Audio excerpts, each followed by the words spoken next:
Testing, testing, awesome. Awesome. Today we're going to be talking about two very different lighting setups. What was that? This video is just a thrown together idea that I wanted to do. It was something nice and easy, something that I'm interested in talking about, that I can put onto my channel whilst I work on this bigger project that I'm really looking forward to showing you guys. So with that out of the way, let's talk about scenario one. So scenario one is a naturally daylit scene. And I just want to give you guys a few tips on what I would do in a scenario like this to make the most of your lighting setup or whatever. So we've got a large window to my right here, and I've not done it yet, but I'm going to pull down the blinds. I was fortunate enough when I moved into this apartment to move into an apartment with white blinds that act as a natural diffuser, and that sort of was one of the things that gave me the idea for the video. So let's get those diffusers down now, and then what we'll do after that, we'll be sure to adjust our white balance and our exposure as well. 1 second.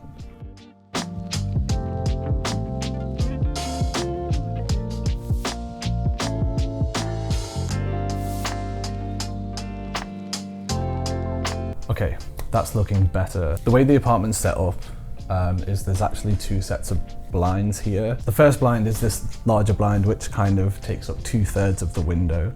And I've brought that all the way down. And what that's done is just helped me not blow out the wall in the back, because before the wall was, I think it was more highly exposed than I was, which isn't what we want. And the second blind is a smaller blind, which is actually sort of positioned where I would position a key light-ish. So I've actually kept that blind partially open so that we can have some kind of lighting contrast on my face here. I wanted a bit more spill. I've not opened it all the way so it doesn't spill onto the background here. And as you can see now, we've got a nice gradient going through on the backdrop or my apartment wall. Now we're going to take a few seconds to readjust exposure and white balance, because even though these blinds are white, they are going to have their own tint to them. And because I set my exposure and white balance before I started filming, it's just good to, yeah, you know. To do that, I've got cards to help me. These are dirt cheap. I'll put a link down below. If anyone doesn't have cards, this is a grey card, this is a white card.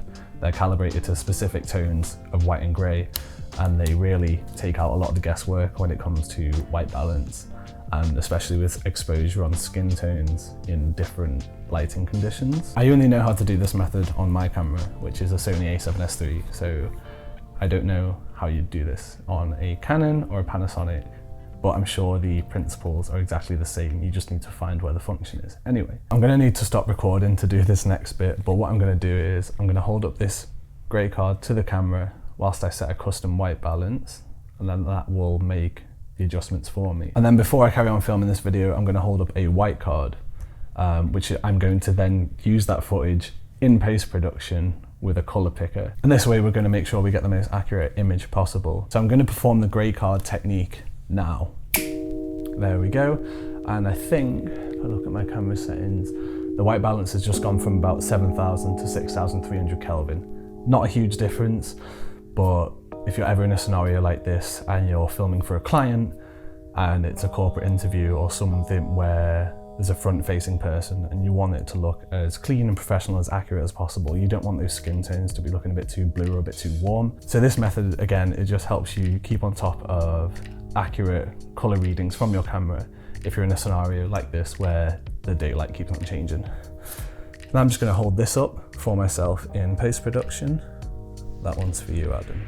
And now we're good to carry on. So in a setting like this, where there's a lot of natural light and you don't have artificial lighting set up, and maybe you're in a room like this that's quite white and bouncy and doesn't have a lot of character to it, it's important not just to focus on how you're going to position yourself with the light source, but there are other factors that you can control to make your video look and feel and sound just a little bit more professional. This room of the apartment's quite big. It's an open plan room that extends over to a kitchen area far to my left, and combining that with the exposed bouncy walls can make sound quite reverby. Now, I don't claim to understand sound as thoroughly as I understand video, but what I have done to try and combat the reverb of this quite open plan apartment is I've taken 2 couch cushions and they're just popped right here out of shot, soaking up some of that sound. I've also got a sound blanket set up just out of shot to my left here to sort of block off all that open space behind it. This apartment is rented, so I can't be rigging up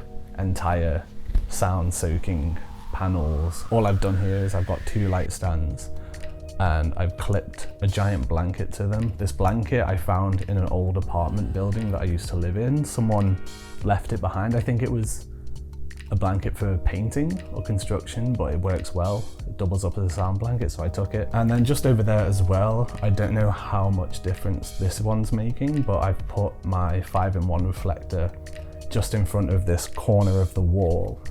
Again, just trying to reduce as much reverb as possible. And finally, and most importantly, when you're shooting in a space like this, if you don't have full control of the light and you've got quite white bouncy walls, it can create a flatter image. Obviously, things you can do to combat that are things like shooting into the L of the corner, which I'm not doing right now, but something that I have done and I do want to talk about because it's something that I didn't know for a very long time, and once I did pay attention to it, I started to see huge improvement on my videos, and that's decor and colour. When we moved in, the apartment was furnished with this absolutely gorgeous blue couch. After a few days of moving in, we did a big IKEA shop to buy some bits and bobs, and one of the things that I really wanted to get was a blanket like this because I'm a sucker for the classic colour theory contrast of blue and yellow or teal and orange. So I folded this up and just put it here just to add a splash of colour into the scene. And then the other thing that I've taken into account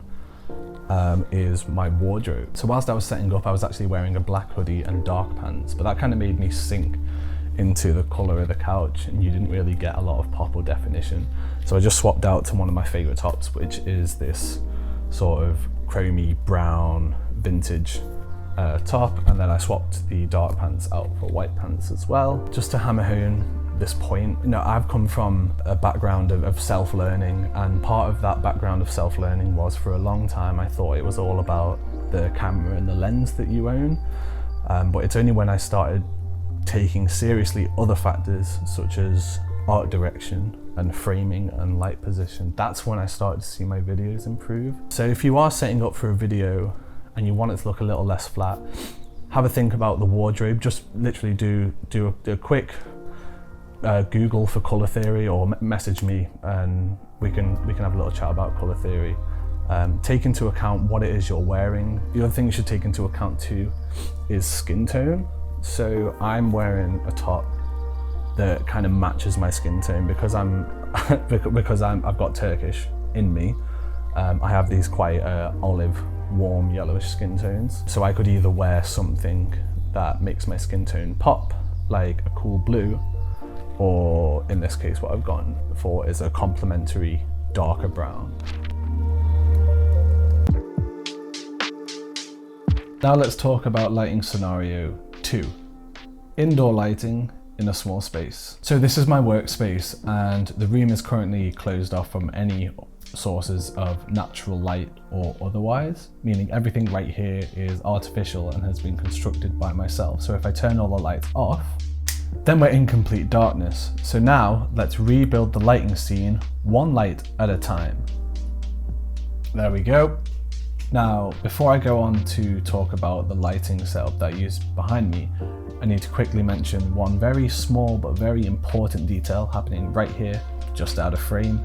I'm using the Neewer 5-in-1 reflector, specifically the negative fill black.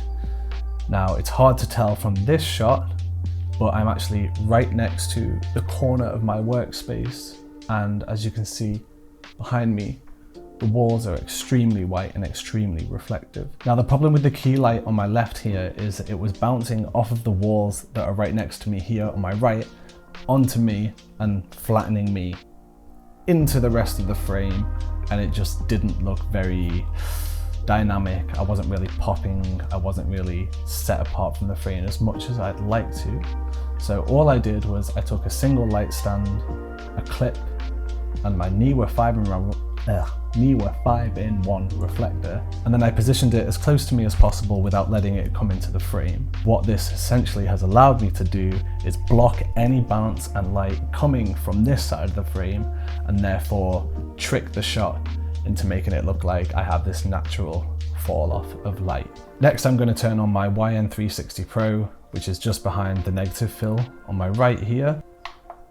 There we go. Now, on its own, it doesn't look like much, but I actually chose the green to contrast with the huge spill of purple that I ended up putting back here, which we will get on in a second. But one problem solved that I just want to mention real quick, because I was quite proud of the solution, is initially, when I had this strip light spilling green onto the back, I ran into a huge issue with this monitor, that one. And the issue was that I was getting this huge reflection in the monitor, and despite the fact that the monitor was on and the monitor was outputting its own color, it became extremely obvious and distracting. It took a little bit of finicky maneuver, but then I eventually figured out that I could double up the usage of the negative fill here by placing the light just behind it. Now, the negative fill is not only creating depth and shadow on my face, but it's also blocking any direct source of light bouncing onto the monitor. Let's introduce some purple.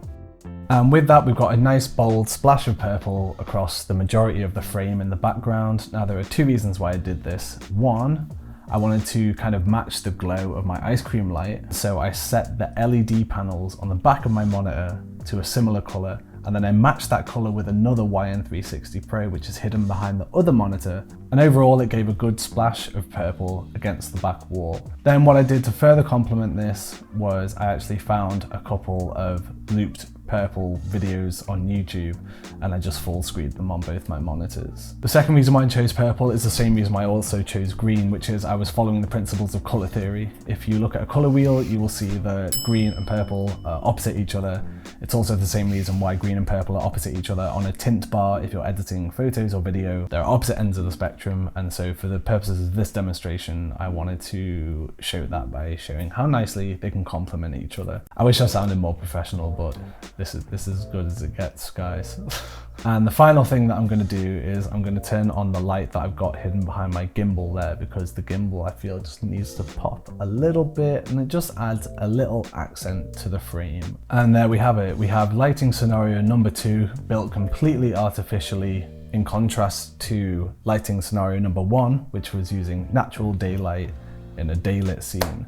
I'm just going to go ahead and say right now that setting up lighting for a naturally daylit scene generally, for me, provides less problems. I find I need a lot less equipment to achieve the look that I want or control the light in the way that I want, because I'm only really using bits of diffusion or bounce or flagging or negative fill. Whereas if you're building lighting from scratch in an interior scene with no natural sources of light, then your control really needs to be dialed in to a T. I mean, if I zoom this out as far as it can go right now, you'll see literally just outside of each side of the frame here, we've got this negative fill that is literally coming up on coming up on my side here, and then I'm having this softbox towering over me. And what else you probably can't tell from this camera angle and the focal length, I'm actually sitting side onto the camera right now in not the most comfortable position, but this was the only way in which I could do a lighting setup in such a small space. Using a lens as wide as this one, I was able to get myself into the frame and turn myself slightly so that in terms of the frame, it still kind of looks like I'm more or less facing the camera, which I am. In real life, it looks a lot more awkward than it comes across in the final image, but these are just the little bits of visual trickery that you pick up along the way. When I first saw people doing videos on themselves, talking heads, and I thought, God, their angle's amazing, their lighting setup's amazing, God, they must have all the best equipment, or they must have so much room in that space to film. But as I learn more and more with the same equipment I've had for a while now, is it's really about being resourceful and having ingenuity. So I think that's it. Thanks for watching, hope you learned something. If you do have any questions, there is a comment section down below, or you can DM me on Instagram, my link will be in the description. Catch you guys in the next one. I still haven't figured out how to sign off my videos.